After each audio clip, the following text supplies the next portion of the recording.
So what's going on, guys? I'm sure you guys know by now, my name's Jordan. I'm a technician at Hall Chrysler Dodge Jeep Ram in Virginia Beach, Virginia. And I'm sorry I've been MIA the last couple months, but after my last round of videos, I had some technical difficulties. And once I realized I had to remake them, I figured I'd just go ahead and take a little break and enjoy what little bit of summer that I have left. But while I was hiding out, I did poke around in the forums and the Facebook groups, and it was a little disappointing to see all the issues that owners are still having. I'm still rocking my car, I still love it. While it has had some issues itself, they've all kind of been self-inflicted, me trying to break the car so that way I can make videos for you guys to repair it. For the most part, it's been pretty reliable. Maybe I got a good one, I had a good batch, I'm not quite sure. But we are still waiting on that major software update.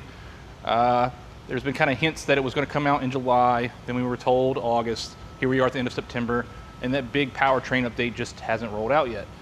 That's kind of unfortunate, because we do need that one, but we're going to give Stellantis the benefit of the doubt, give them a little bit longer, and hopefully they can get that released to us.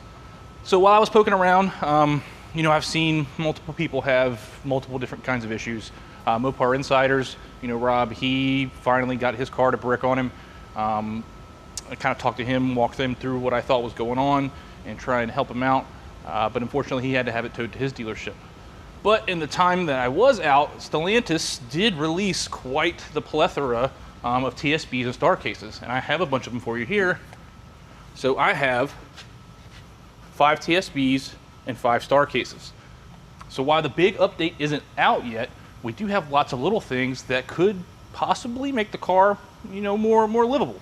So we've got fixes for the driver's seat not retracting. We've got cracking glass. In the window not rolling down, we've got a fix for that. We've got a fix for the mapping interface module, which is for DXR. We've got a fix for the charging port not illuminating. We've got a fix for blinking odometer. We've got a fix for pulling to the right. We've got a fix for screeching behind the dash. We've got a fix for several rattles.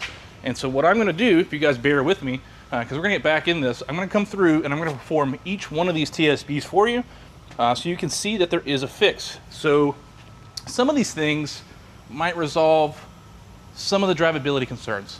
So think of it this way, there's so many modules on this car that when one module starts to act a little funny, it can bring the whole system down. And I know we like to say that 12-volt battery is our main culprit that lives back here in the back quarter panel. That's not necessarily always the case. Think of the car as having a built-in trickle charger. That high voltage battery should be able to sense that the 12-volt battery is not dipping down in voltage. It should wake up and charge it. But when something's going on with one of these modules, it can kind of kill the system to go into a protection mode. And when that happens, it can't charge this. So a couple of these TSBs include software updates that might resolve that issue. Now that's still not the powertrain update that we're waiting on, but I do have a feeling that it could help. Now, how long is it going to take? I'm not too sure. I keep reaching out to Stellantis about that update, and they just really can't give me information. It's kind of unfortunate. But again, like I said, I'm going to go through and do each one of the TSBs. Hopefully, it's going to fix some of the stuff. Now, these TSBs, they're symptom-based. So as much as we would all like to just run to the dealership and have all this stuff applied, unfortunately, it doesn't work like that, just like how the system's designed.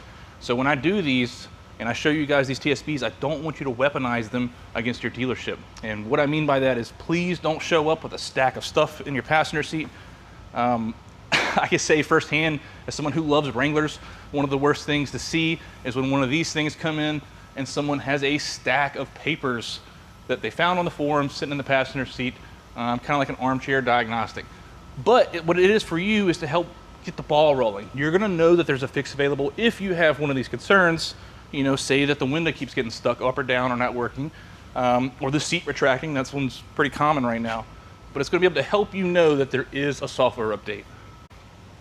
So, just try and stick with me a little bit. I'm gonna try and pump these out as much as possible. I'm also gonna redo my other videos that I had a mess up on, and that was gonna be using launch control, the enabling factors of power shot, and drift in donut mode, which was kind of what YouTube had an issue with.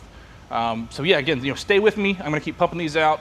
And I hope this helps you guys. And I appreciate everybody who watches my videos. It does feel really good knowing that, my information has helped some people. I read the comments and I see that a couple of things have helped. And I also see the frustration of so many people who are having constant issues. And I feel for you. Again, you know, we all spend a lot of money on these things, and you deserve a working car. We all do, especially, you know, after forking out, you know, if you did buy it, $85,000. You know, let's hope you leased it. But yeah, that's a pretty penny to be upset with the car you're driving, because this is an extremely fun car when it is working correctly. So again, you know, thanks for watching my videos. Stay tuned, and hopefully this stuff helps you out. Thanks for watching, guys.